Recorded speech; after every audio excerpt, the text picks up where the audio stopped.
ये श्रृंखला सर्व आत्माओं के पिता परमात्मा शिव के द्वारा उच्चारित महावाक्यों के संकलन पर आधारित है। ओम शांति।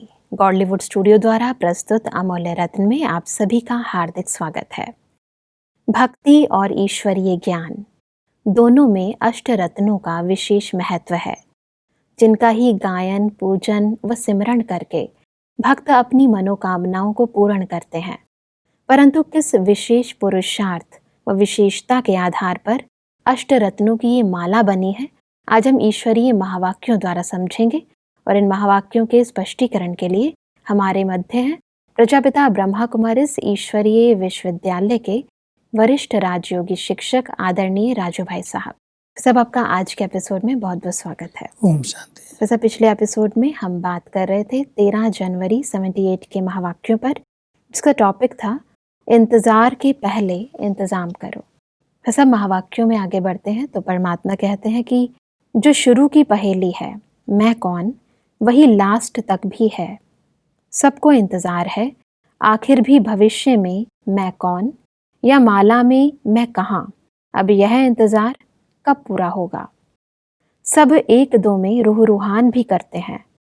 8 में कौन होंगे, 100 में कौन होंगे, 16,000 का तो कोई सवाल ही नहीं, आखिर भी 8 में या 100 में कौन होंगे। तो सब ये जो मैं कौन की पहेली दूसरी है, इसको थोड़ा और स्पष्ट करें। क्योंकि परमात्मा ने पहली पहेली यही हल कराई कि आप कौन हैं, और हम सबको ये पूछना चाहिए कि मैं कौन हूँ। आत्मा तो हूँ, लेकिन मेरा क्या रोल है, क्या इस ड्रामा के अंदर पार्ट है जी। मेरा भविष्य के अंदर क्या पद होगा, मैं माला में कहाँ पर किस नंबर में आ सकता हूँ, मैं कौन हूँ। अगर हम अपने पुरुषार्थ के आधार से चेक करें, क्योंकि जो आत्माएं संपूर्ण पास विद आनर बनेंगी, जो संपूर्णता को प्राप्त कर कर्मातीत स्थिति तक पहुँचेंगी, वो आत्माएं माला के अंदर आएंगी। तो परमात्मा हम सबको ये पहेली दे रहे हैं कि अपने आप से पूछो मैं कौन हूँ और भविष्य में मेरा पद कहाँ पर है, किस स्थान पर है। क्या मैं राजाई घराने के अंदर महाराजा महारानी के पद पर आऊँगी, या मेरा पद रॉयल फैमिली में होगा, या मैंने इतनी सेवाएं की हैं जो मैं केवल साहूकार प्रजा में आऊँगा, या प्रजा में आऊँगा, या कोई ऐसे कार्य हैं जो दास दासी पद मिलेगा जी। क्योंकि बहुत सारे पद हैं, राजधानी बन रही है। तो परमात्मा कहता है रोज अपने आप से इस पहेली को हल करो।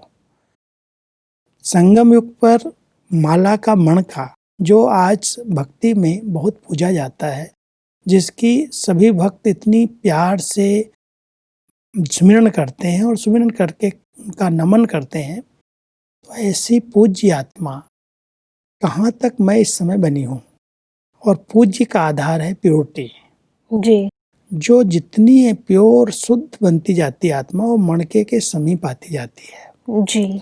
तो एक तो ये चेक करना कि मैं कौन हूँ, माना मणके का नंबर मेरा कौन सा है, और मैं भविष्य में क्या बन सकता हूँ।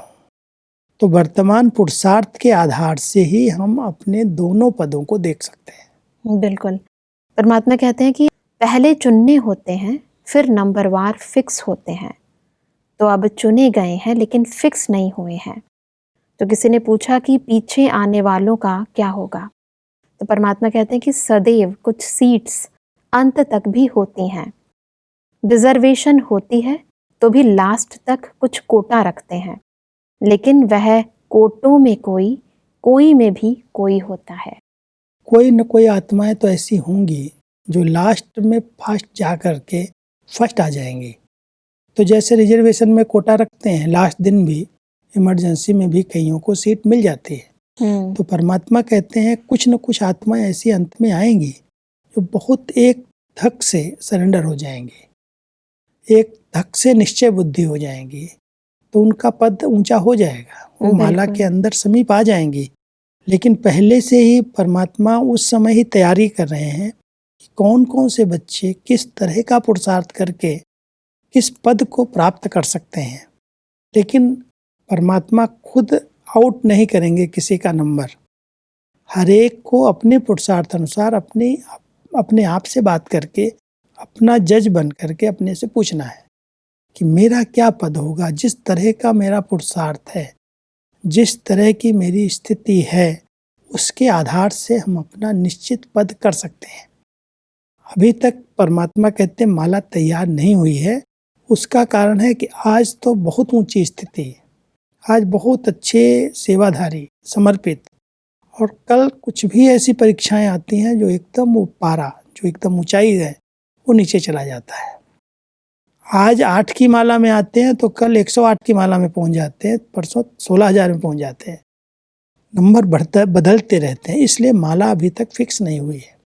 परमात्मा अपने बच्चों को उस समय के अनुसार कह रहे हैं कि ये माला के दाने सेलेक्ट किए गए हैं, और सेलेक्ट करके जब पिरोए जाएंगे तब तक कई प्रकार के अदला बदली हो सकते हैं, लेकिन नंबरवार होंगे। बिल्कुल। परमात्मा कहते हैं कि अष्ट रत्नों की विशेषता एक विशेष बात से है। अष्ट रत्न प्रैक्टिकल में जैसे यादगार है, विशेष तो जो अष्ट शक्तियाँ हैं वह हर शक्ति उनके जीवन में प्रैक्टिकल दिखाई देगी। अगर एक शक्ति भी प्रैक्टिकल जीवन में कम दिखाई देती, तो जैसे अगर मूर्ति की एक भुजा खंडित हो तो पूजनीय नहीं होती, इसी प्रकार से अगर एक शक्ति की भी कमी दिखाई देती तो अष्ट देवताओं की लिस्ट में अब तक फिक्स नहीं कहे जाएंगे।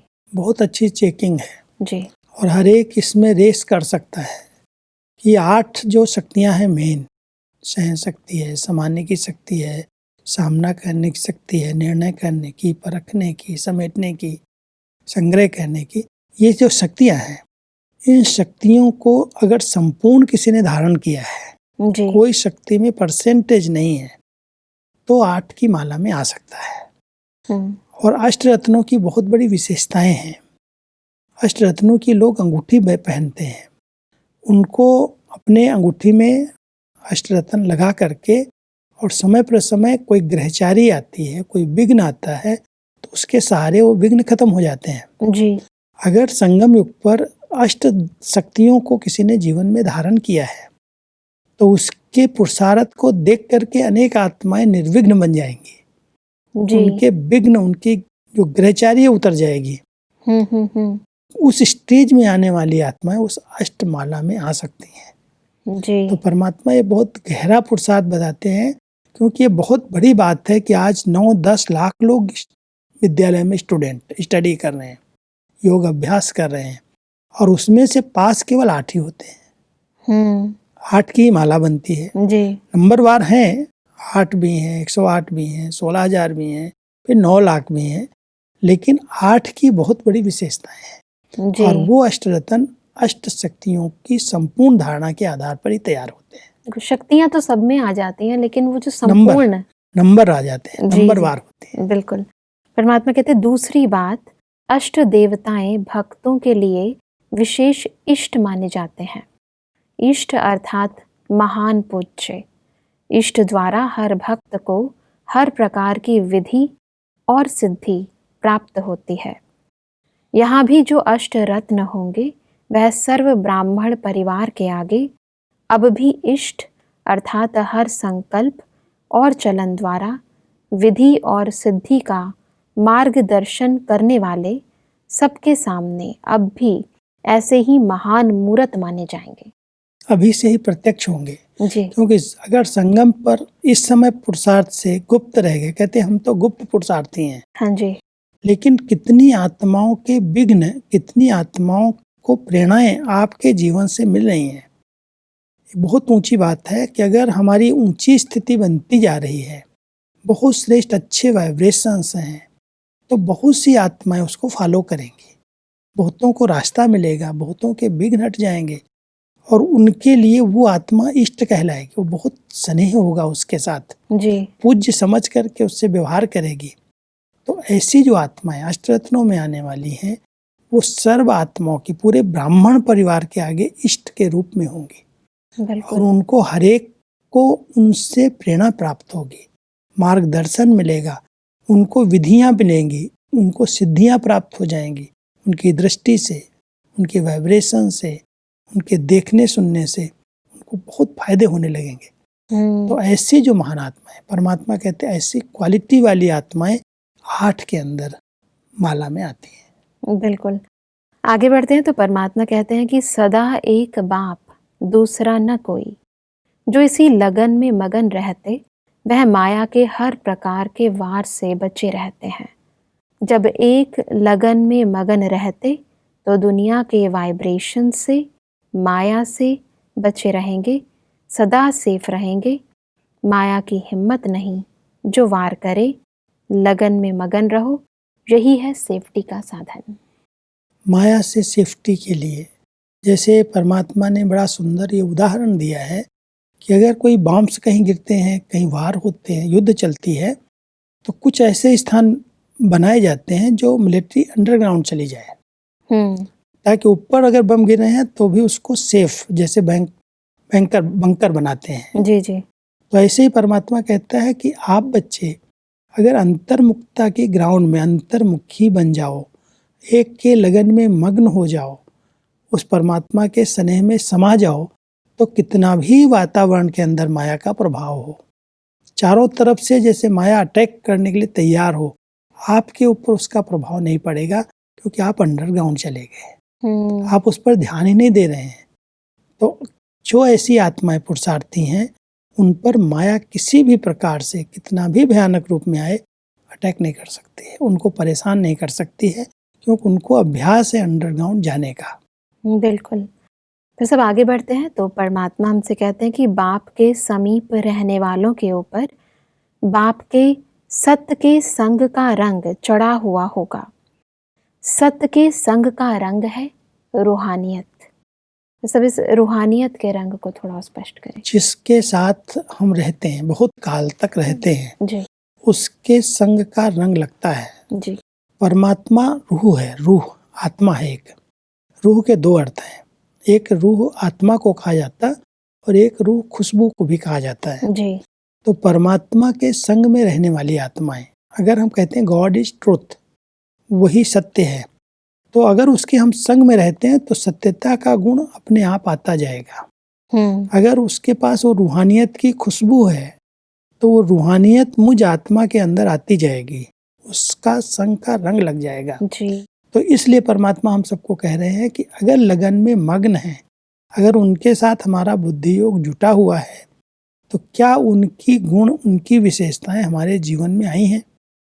हम कहते हैं हम सदा परमात्मा के साथ रहते हैं जी।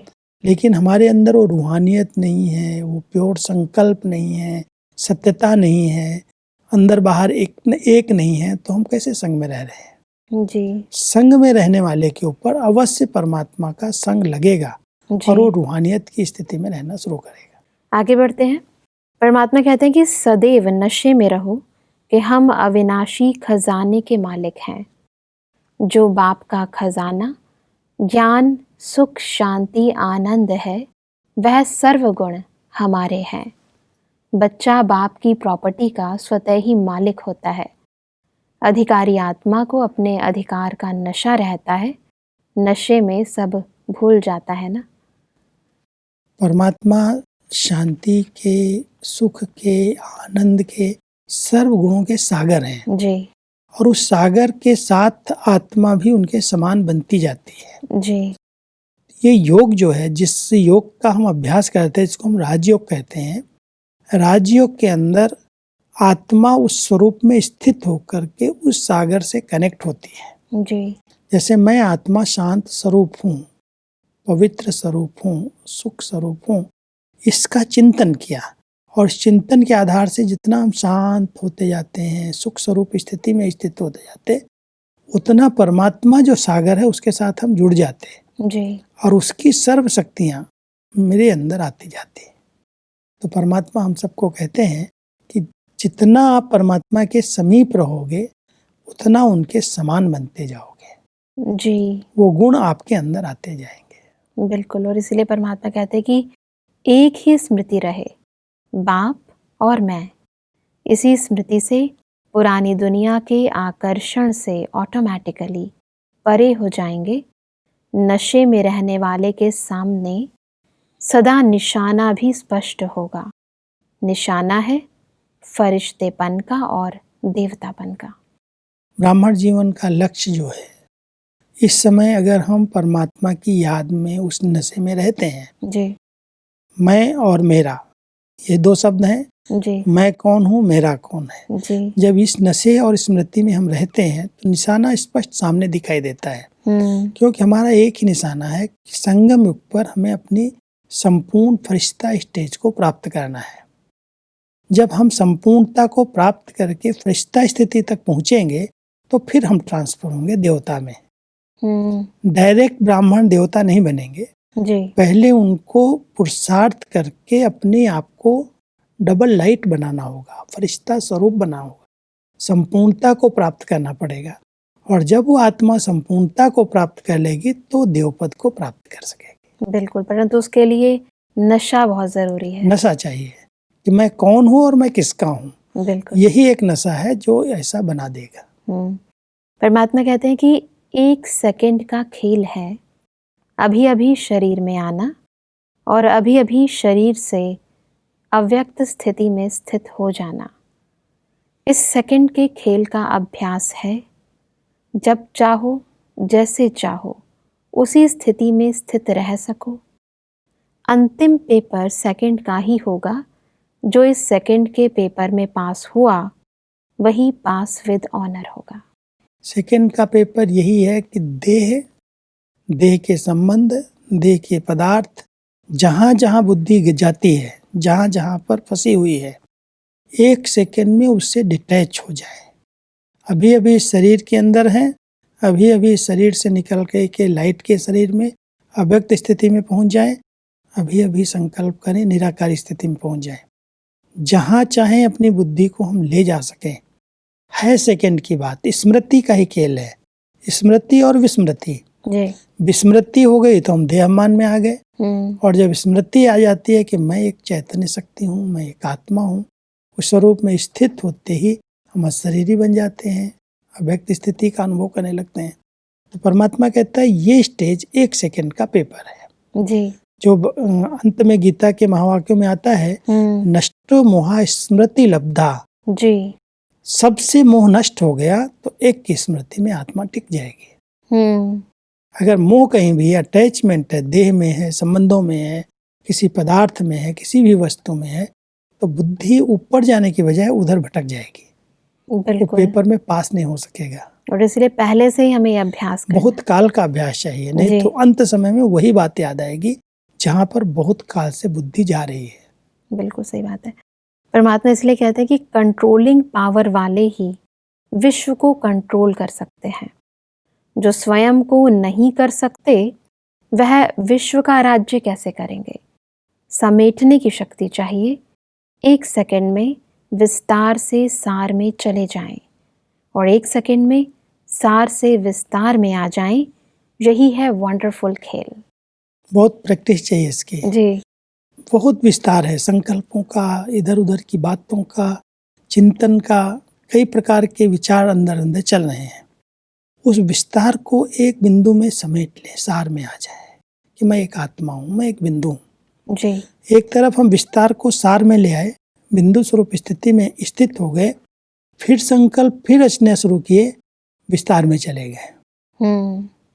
सृष्टि के आदि मध्य अंत का, तीनों लोकों का, तीनों कालों का ज्ञान स्मृति में आ गया। वरना बुद्धि विस्तार में चली गई, लेकिन विस्तार में जाते फिर उसको सार में ले आए।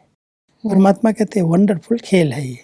बिल्कुल। और इस अभ्यास में जो आत्माएं रहती है ना, वही अंत के पेपर में पास हो सकेंगी, क्योंकि बहुत विस्तार की बातें आएंगी, बहुत प्रकार की परिस्थितियां आएंगी, विकट परिस्थितियां, विकराल परिस्थितियों के बीच में विस्तार में बुद्धि न जाए, ऐसा इसके साथ क्यों हो गया, ऐसा क्यों हो गया, ऐसा क्यों हो गया।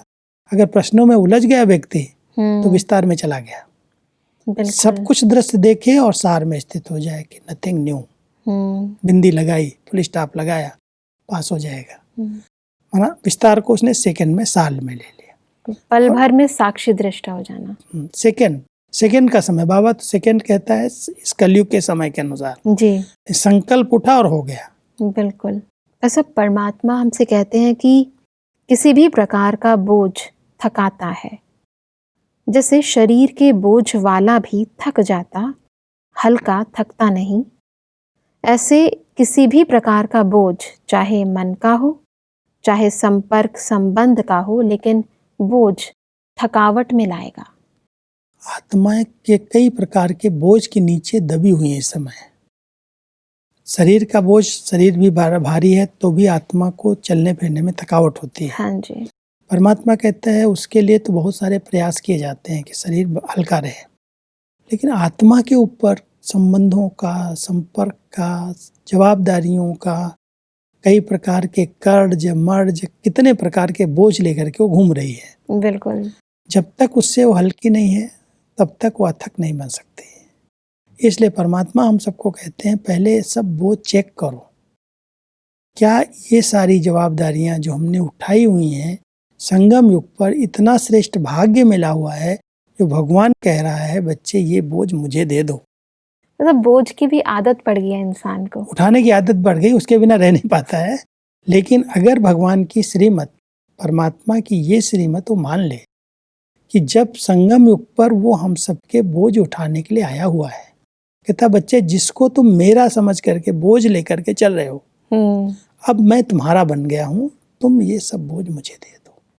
दिल से दो कि बाबा ये सब तेरी जवाबदारी है, मेरी नहीं है। आप लाइट हो जाएंगे, और लाइट हो जाएंगे तो अथक बन जाएंगे। तो इसलिए परमात्मा हम सबको कहता है, आज हम मधुबन निवासी जो मधुबन में रहते हैं, उनके पास बहुत सारी सेवाएं हैं जी, बहुत सारी जवाबदारियां हैं, और वो सब जवाबदारियां होते हुए भी वो अथक हैं, हल्के हैं, डबल लाइट हैं। क्यों हैं? क्योंकि उन्होंने अपना नहीं समझा। अगर जिसने अपना समझ लिया ना कि मेरी जवाबदारी है, वो थक जाएगा, बिल्कुल। उसके ऊपर बोझ आ जाएगा। करण करावनहार बाबा करा रहा है, उसका कार्य है, उसका यज्ञ है, उसके बच्चे हैं। हमें चांस मिला है भाग्य बनाने का, निमित्त बनने का। जी, हम निमित्त बन करके कार्य किया और परमात्मा को अर्पित किया, डबल लाइट हो गए। तो बिल्कुल। परमात्मा हम सबको डबल लाइट और अथक बनने की बहुत अच्छी विधि बताते हैं। जो बोझ अपने समझ रहे हो परमात्मा को अर्पित कर दो। बिल्कुल भाई साहब, आज हमने बहुत ही गहराई से समझा कि अष्ट रत्नों में आने का विशेष पुरुषार्थ क्या है और कैसे हम स्वयं को पास विद ऑनर बना सके। भाई साहब, स्पष्टीकरण के लिए आपका बहुत बहुत धन्यवाद। दर्शकों, आज के एपिसोड में हमने समझा कि अष्ट रत्नों की निशानी है कि उनमें अष्ट शक्तियां होंगी और वह परिवार में इष्ट यानी श्रेष्ठ आत्मा, महान व वरदानी आत्मा के रूप में माने जाएंगे। परमात्मा ने कहा कि माया के प्रभाव से सेफ रहने के लिए हमें सदा एक परमात्मा की लगन में मगन रहना है और अंतिम पेपर में पास होने के लिए अभ्यास करना है सेकंड में शरीर में आने का और सेकंड में शरीर से न्यारे अव्यक्त स्थिति में स्थित होने का। दर्शकों, आज के एपिसोड से संबंधित यदि आपके मन में कोई प्रश्न है तो आप हमें ईमेल कर सकते हैं। हमारा ईमेल आईडी है amulyaratna@godlywoodstudio.org। अगले एपिसोड में इन्हीं महावाक्यों को और आगे बढ़ाएंगे। तब तक के लिए लेते हैं इजाजत। ओम शांति। मुख्य सार, अष्ट रत्नों की विशेषता अष्ट शक्तियां भी होंगी और परिवार के आगे इष्ट अर्थात हर संकल्प और चलन द्वारा विधि और सिद्धि का मार्गदर्शन करने वाले होंगे। माया से सेफ रहने का साधन, एक बाप दूसरा न कोई, इसी लगन में मग्न। बाप के समीप रत्नों की निशानी, सत के संग का रंग है रूहानियत। एक सेकंड का अंतिम पेपर, अभी अभी शरीर में आना और अव्यक्त होना, हलचल में आए तो फेल, अचल रहे तो पास। अधिक जानकारी के लिए संपर्क करें Amulya Ratan Godlywood studio, Manmohini Van, Shantivan post, Abu Road 307510, district Sirohi, Rajasthan. Email ID है amulyaratn@godlywoodstudio.org। इस श्रृंखला को प्रजापिता ब्रह्मा कुमारीज ईश्वरीय विश्वविद्यालय के सेवा केंद्रों पर क्लास में नियमित रूप से चलाने के लिए गॉडलीवुड स्टूडियो से संपर्क करें।